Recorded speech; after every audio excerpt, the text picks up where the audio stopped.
Olá pessoal, tudo bem? Mais uma vez, muito bem-vindos ao nosso canal, O Ser da Questão. Fechando então essa série, esse ciclo de bate-papos, de vídeos sobre suicídio, levando em consideração que nós estamos aí já finalizando o mês de setembro, que foi escolhido como o mês da prevenção ao suicídio, tá? Não somente no Brasil, mas em caráter, aspecto mundial. Eu gostaria de conversar, deixei para o último, obedecendo até uma linha do tempo, uma linha de vida, para falar sobre o suicídio dos nossos idosos. Porque idosos, quando se suicidam, não há divulgação, não há uma grande matéria na mídia, entre os vizinhos, é uma conversa pequena ali e acabou. Como se o suicídio de um idoso fosse menos importante ou tivesse um peso menor, uma importância menor que quando um jovem se suicida ou quando uma criança ou adolescente principalmente, se suicida. Afinal de contas, o jovem estava no começo da vida. O idoso já viveu bastante, infelizmente eu já ouvi isso. E eu vi com muita dor, né? Eu vi com muito pesar pessoas ainda pensando dessa forma. E o número de suicídios a partir dos 60 anos de idade, ele vem aumentando muito nas últimas décadas. De acordo com a Organização Mundial da Saúde, um estudo que foi feito um tempo atrás, mas a tendência continua a mesma. De 1980 a 2012, a taxa de crescimento foi de 275% número de suicídios entre os idosos acima de 60 anos. Enquanto é aceitável uma taxa de 4,8 pessoas a cada 100 mil habitantes num país como o Brasil, é aceitável, vamos dizer assim, pessoas acima dos 75 anos de idade, essa taxa sobe para 15. Quase mais de 4 vezes mais que o número tido como aceitável, que eu acho que uma vida que seja perdida, tirada dessa maneira, não é aceitável. Ainda mais pensando que quando se fala em suicídio, é uma morte que poderia ser evitada. Se tivéssemos todos nós, não somente nós profissionais da área da saúde mental, nós familiares, nós, pessoas da sociedade, todos nós, prestado atenção em pequenos detalhes. Porque uma das causas que gera esse pensamento, essa ideia suicida do idoso, uma delas, eu vou até citar um psiquiatra da Faculdade de Medicina, de Psiquiatria de São Paulo, ele é coordenador de um programa de multiconsultas, enfim, ele é um psiquiatra do Hospital das Clínicas de São Paulo, ligado à USP. E ele diz o seguinte, que grandes molas que impulsionam o idoso a pensar no suicídio é justamente o medo da velhice, é o medo da falta de qualidade de vida, que infelizmente a nossa sociedade não consegue oferecer ao nosso idoso. Essa condição, essa qualidade de vida que eu digo com relação à mobilidade, com relação a medicações, ao medicamento. Sim, o Estado oferece alguma coisa, mas é uma bela dificuldade. Idosos têm que praticamente se humilhar para conseguir alguma coisa nesse sentido. O medo de perder a dignidade, o medo de ter que depender das pessoas, de familiares ou até de pessoas estranhas para conseguir realizar tarefas que até pouco tempo, até 15 anos atrás, até 20 anos atrás, eram feitas naturalmente, sem pensar duas vezes, como por exemplo, se alimentar, como por exemplo, ir ao banheiro. Essa perda de dignidade, essa perda de autonomia, infelizmente, faz com que o idoso acabe pensando que morrer é melhor que viver desse jeito. Falo isso, essa frase eu já escutei algumas vezes de idosos. Fomos trabalhando e conseguimos tirar isso da cabeça deles. Outra coisa muito importante é que o idoso muitas vezes ele perde a sensação de pertencimento ao espaço que é dele. Por exemplo, família, filhos crescidos, netos, ninguém mais liga para eles, tal e tudo mais. Os amigos estão morrendo, quero ir em alguns lugares, é difícil, tem essa questão do deslocamento, da autonomia física, da autonomia até cognitiva, pensamentos, vou ficando um pouquinho, enfim. Eu não pertenço mais a esse lugar. Antes eu fazia tudo isso tranquilo, agora eu não consigo. Eu não pertenço mais a isso.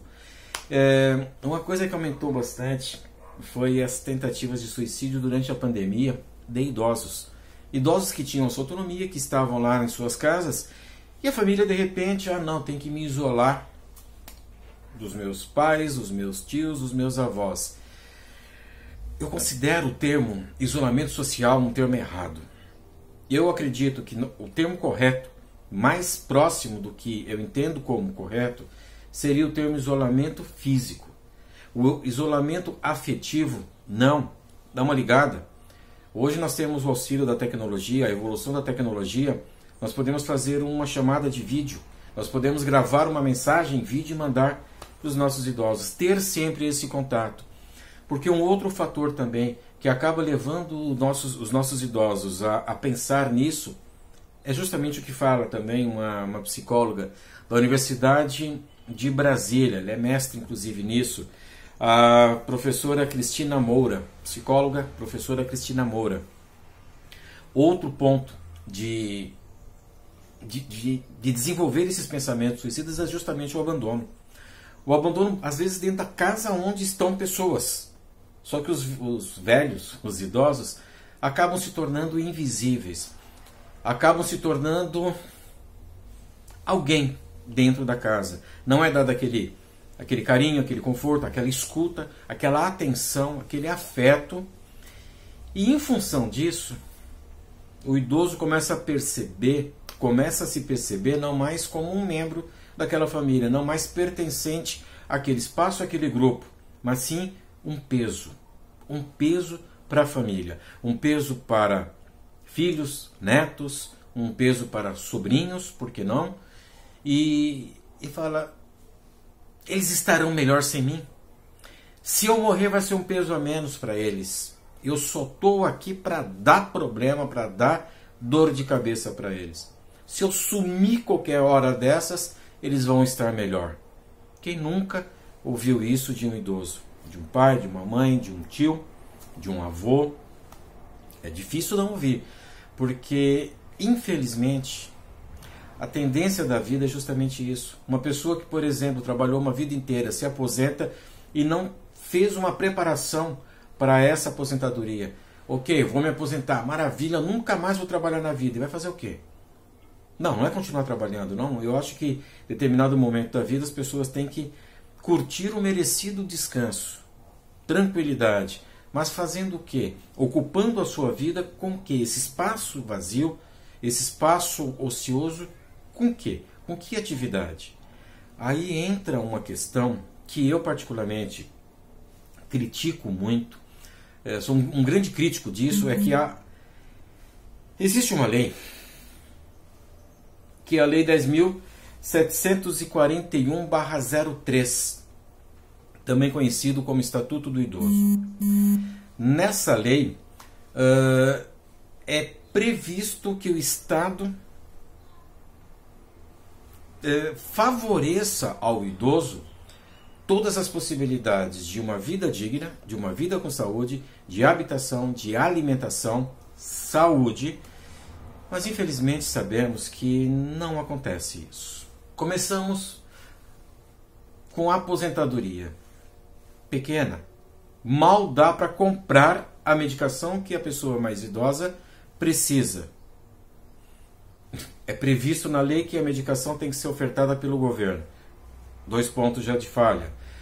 A aposentadoria é pequena demais. Esse auxílio, uma ajuda, enfim, do governo, das políticas públicas, é pequena demais para a alimentação. Espera aí. Mas nessa lei, o Estatuto do Idoso, A Lei 10.741/03 também prevê que o Estado dê uma subsistência mínima necessária para que o idoso se alimente, tenha uma moradia. Não precisa muito longe, a gente anda nas nossas cidades, nas nossas periferias, e nós vemos idosos sem um teto, sem moradia. Ou seja, o nosso idoso ele é maltratado.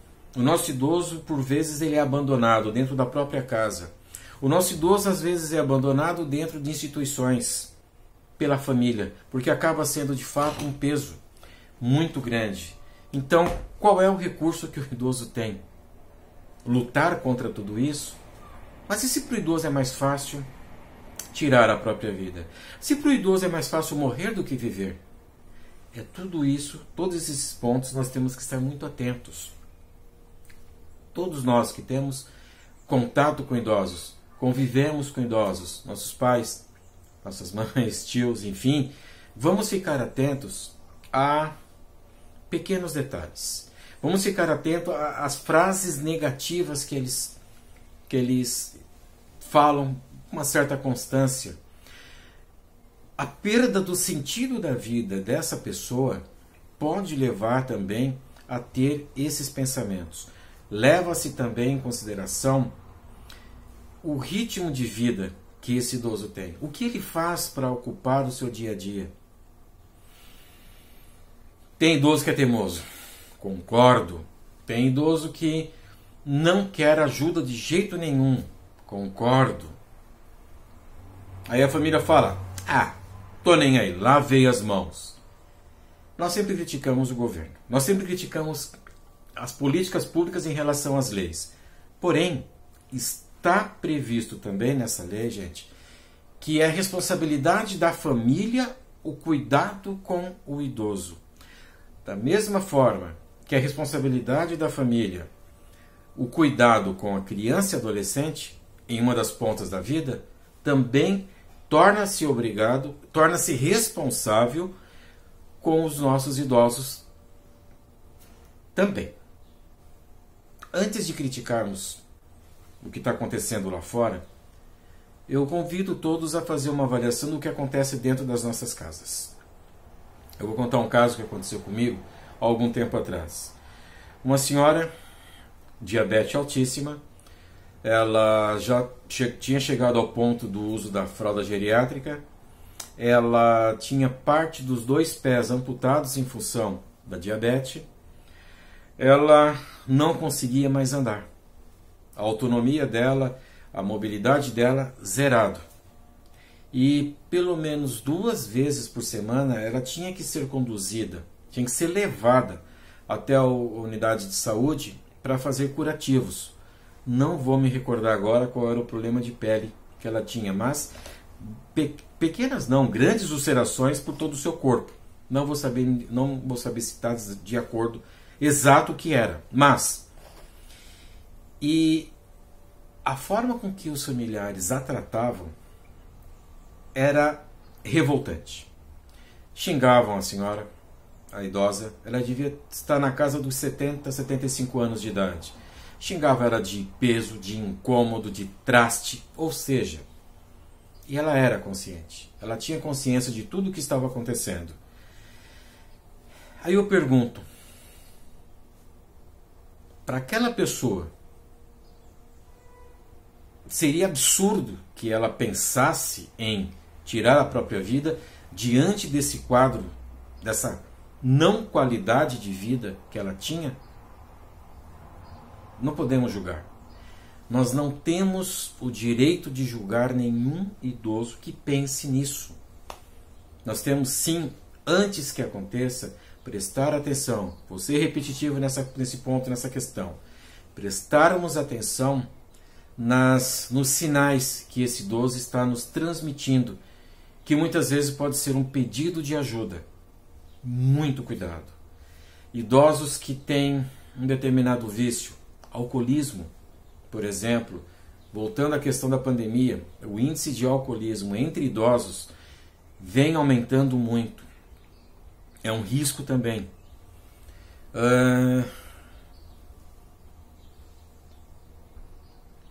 essa perda de sentido, esse isolamento, essa solidão que é imposto ao idoso, também é muito delicado. Também temos que estar atentos a isso.